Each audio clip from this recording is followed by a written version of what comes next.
हम बात करेंगे कि इन्वेंट्री मॉडल्स जो हैं, जिनको हमने अभी पढ़ा है कि जी EOQ मॉडल्स होते हैं जो इन्वेंट्री प्लानिंग में हमारे काम आते हैं, तो उनके बारे में हम बात करेंगे। वो अब दो तरह के हैं।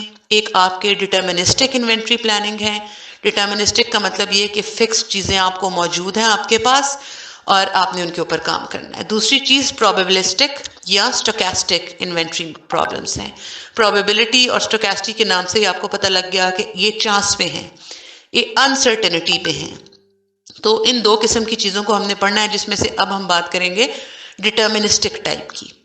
डिटर्मिनिस्टिक टाइप जो है इन्वेंट्री कंट्रोल की, उसमें जो पैरामीटर्स है ना, जैसे डिमांड हो गई आपकी या ऑर्डरिंग क्वांटिटी है, कॉस्ट है, ये ऑलरेडी हमें पता होते हैं और इसमें कोई अनसर्टेनिटी का चांस नहीं होता कि जी ये चीजें हमें पता है। अब जो आपकी प्रोबेबिलिस्टिक या स्टोकेस्टिक इन्वेंट्री थी, उसके अंदर आपको अनसर्टेनिटी का चांस है, यानी आपको ये चीजें पता नहीं होती। तो बेसिकली इन डिटर्मिनिस्टिक इन्वेंट्री प्रॉब्लम्स जो हैं, इसके अंदर 4 बेसिक मॉडल्स को हम स्टडी करेंगे। उसमें पहला मॉडल जो है आपके पास, that is purchasing model with no shortages. No shortages से आपको अंदाजा हो गया कि इसमें शॉर्टेज कॉस्ट शामिल नहीं होगी, क्योंकि शॉर्टेजेस नहीं है इसमें। इसको हम विल्सन मॉडल भी कहते हैं या विल्सन इन्वेंट्री मॉडल भी कहते हैं। और इसकी चूंकि ग्राफ की शक्ल जो है वो 100 की तरह बनती है, आरी की तरह, तो इसको हम सॉटूथ मॉडल भी कहते हैं इसकी शेप की वजह से। ये एमसीक्यूज के हवाले से एक इंपॉर्टेंट इंफॉर्मेशन है। अब हम पढ़ लेते हैं कि एजम्पशंस जो हैं वो क्या हैं इसका फॉर्मूला डिराइव करने के लिए। पहली चीज ये है कि demand is at a constant rate. आपकी डिमांड जो है वो कांस्टेंट रहेगी। हमने ये डिटर्मिनिस्टिक मॉडल है तो हमें पता है कि चीजें तो हमें पहले से बता दी गई हैं, हमें पता है, इसमें कोई ऐसी अनसर्टेनिटी नहीं आएगी। तो डिमांड इसकी कांस्टेंट रहेगी। Replacement of items is instantaneous. Instantaneous का क्या मतलब है कि lead time is 0। Lead time क्या चीज है? जब आप एक चीज को ऑर्डर करते हैं और वो आपके पास कितनी देर में आती है, जैसे फर्ज करें आपने पिज्जा ऑर्डर किया है और वो आपको कहता है कि जी 40 मिनट्स आपके टाइम लगेगा इसकी डिलीवरी में, तो ये 40 मिनट्स आपका लीड टाइम है। और एक वो चीज है जो आपको फौरन पहुंच जाती है, यानी आपने अभी ऑर्डर की है, वो आपको फौरन पहुंच जाती है, बिल्कुल जैसे रॉ मटेरियल हो गया कोई भी, तो उसमें आपका जो लीड टाइम है वो 0 होता है, यानी फौरन आपको चीज रिसीव हो जाती है, आपको वेट नहीं करना पड़ता। तो दूसरी चीज ये है कि रिप्लेसमेंट जो है इस मॉडल के अंदर वो इंस्टेंटेनियस है, यानी फौरन आपको चीज डिलीवर हो जाती है, इसका लीड टाइम जो है वो 0 होता है। इसके बाद इसके जो कॉस्ट कोएफिशिएंट्स हैं C1, C2 और C3, जिसको कि हमने पहले डिफाइन किया था, C1, C2 और C3 item cost, ordering cost और इन्वेंट्री होल्डिंग कॉस्ट, ये सारे जो हैं ये कांस्टेंट हैं और यहाँ पे कोई शॉर्टेज कॉस्ट नहीं है। वो हमें नाम से जाहिर हो गया है कि विल्सन मॉडल जो है विद नो शॉर्टेजेस है, तो यहाँ पे C4 जो है वो 0 होगी। अब हम इसको ग्राफ के अंदर अगर करें तो ये आपके पास ग्राफ आ जाता है जिसमें क्वांटिटी जो है वो आपको दी हुई है वर्टिकली और इसकी शेप जो है वो 100 की तरह बनी है, तो इसलिए हम इसको सॉटूथ मॉडल भी कहते हैं। आगे इसको एक फिगर में, एक ग्राफ के सूरत में उसने किया हुआ है, उसमें वर्टिकली उसने टोटल ईयरली कॉस्ट ली हुई है और हॉरिजॉन्टली आपकी ऑर्डर क्वांटिटी ली हुई है Q। इस मॉडल के को हम देख लेते हैं, इसमें टाइम उन्होंने 0 लिया हुआ है, Q जो है वो आपकी क्वांटिटी है और मैक्सिमम इन्वेंट्री जो है जिसको हम IM से डिनोट करते हैं वो भी इसके अंदर आपको नजर आ रही है। इसमें सबसे पहले प्रोक्योरमेंट कॉस्ट है। प्रोक्योरमेंट क्या चीज होती है? प्रोक्योरमेंट में आपकी वो सारी चीजें आ जाती हैं जो किसी भी कंपनी को जब भी कोई सर्विसेज या गुड्स चाहिए होती हैं, डेली बेसिस पे उनको वो करने होते हैं ऑपरेशंस, तो उसको सपोर्ट करने के लिए जितनी भी चीजें दरकार होती हैं वो हमारी, उन पे जो भी खर्चा आता है उसको हम प्रोक्योरमेंट कॉस्ट कहते हैं।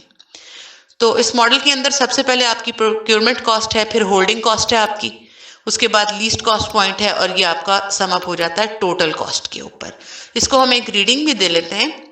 In this model, at time t is equal to 0, we order a quantity Q which is stored as maximum inventory IM.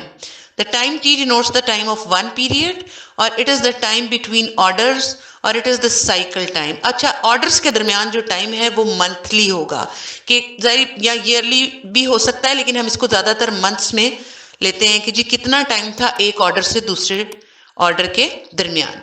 During this time the items are depleting, depleting का मतलब है कि वो use हो रहे हैं, यानी चीजें यूज होती जा रही हैं और वो जीरो पे आ गया आपका stock at the end of time. At time t another order of the same quantity is to be placed, फिर आपको उसी क्वांटिटी का एक और ऑर्डर प्लेस करना पड़ेगा और दोबारा से आपका ये साइकिल रिपीट होगा।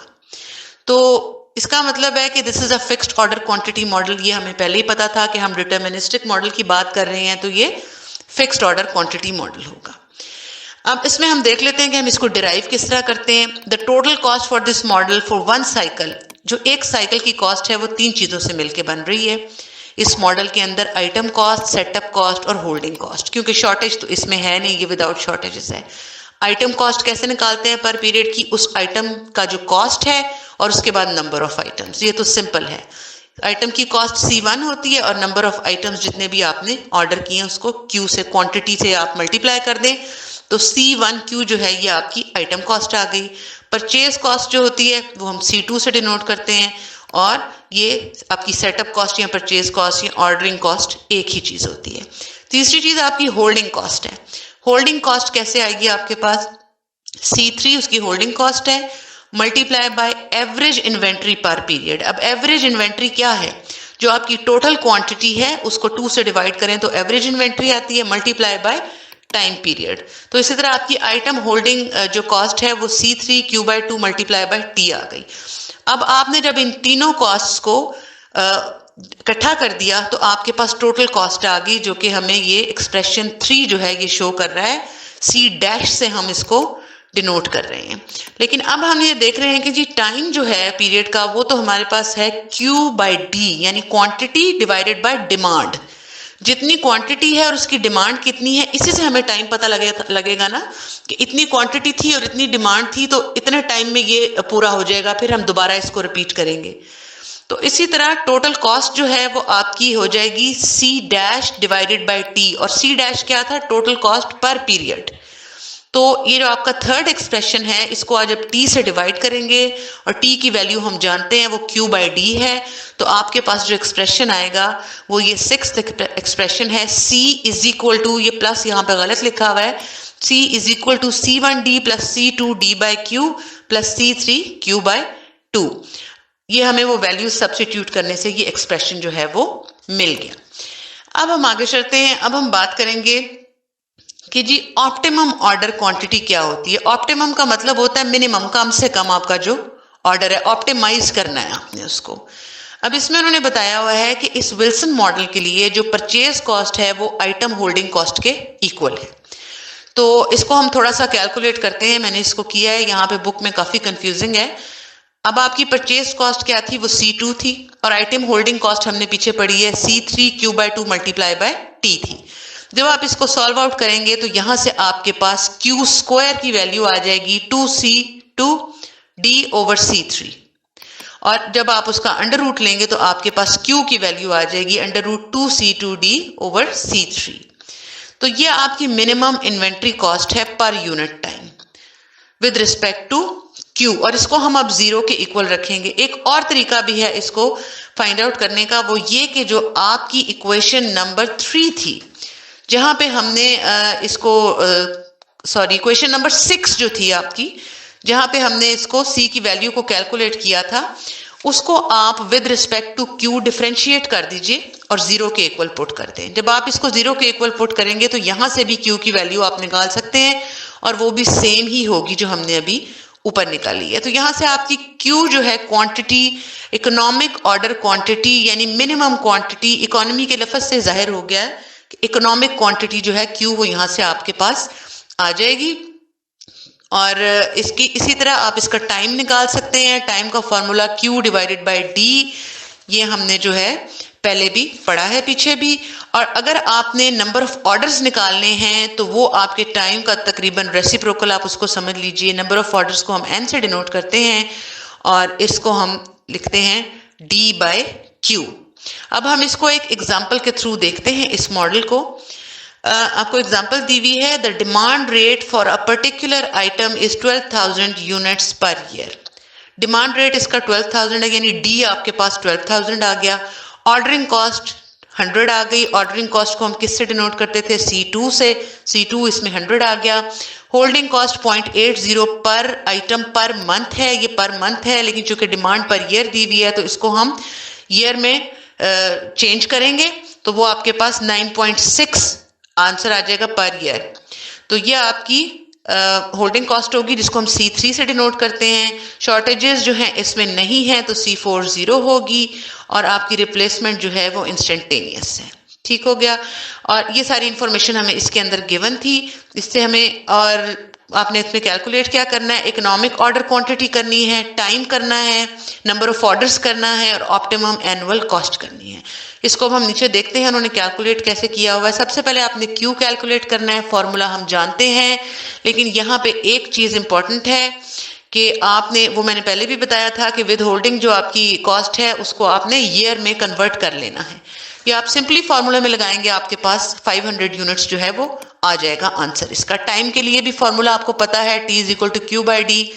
अब इसमें आपके पास 12,000 आपको डी दी हुई है डिमांड, लेकिन चूंकि आपने पर ईयर आपने उसको निकालना है तो एक ईयर में 12 मंथ्स होते हैं। आप इसको जब मंथ्स में कन्वर्ट करेंगे तो आपके पास 1000 पर मंथ आ जाएगा।